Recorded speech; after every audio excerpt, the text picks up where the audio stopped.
So the first step is to identify the ECU before we would start to do any reading or anything.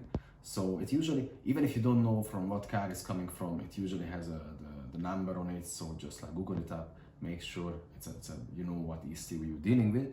And then I'm just going to look up here the instructions for this specific ECU.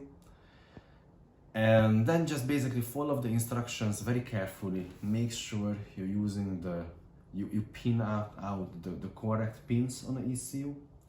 And you don't want to make any mistakes with that. You don't want to mess up with the wires, so make sure the connections are safe and tight. You don't want to have any loose connectors here. Once you're happy with that, you power the tool up, and then you wired up, connect it to the flex. The tool is powered up. Here is the guide that I was looking at, so I'm happy with the connections. So we go for the next stage and we make the connection to the ECU itself.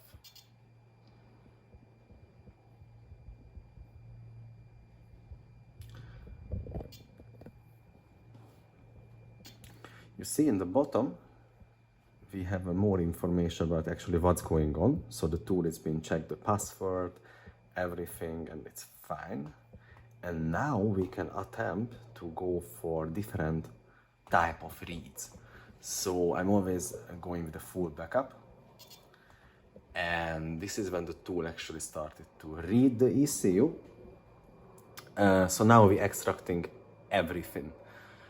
This is almost the best way to go, because on the unlucky scenario when something would happen to the ECU and we would lose some key information, I could just make a full clone of the ECU using this information. So it's the safest way to go. And here again we can just pull this up and see actually what's going on. The tool is reading everything sector by sector, and as you see, it's fairly quick.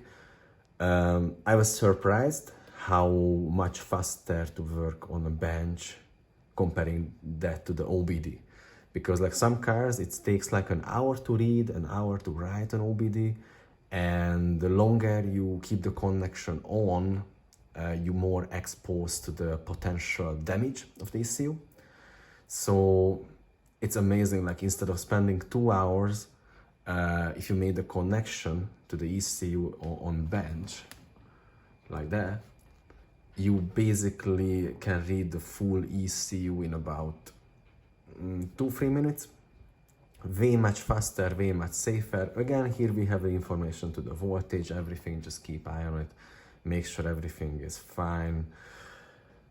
Don't touch any wires, don't pull them out, make sure they stay on this way. And once the tool is finished the reading, it's gonna give me the option to save it, and that's when we know we're done.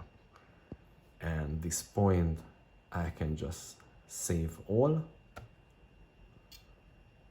and the reading is finished. So basically now I have the whole ECU, every information, everything that I ever need about the car.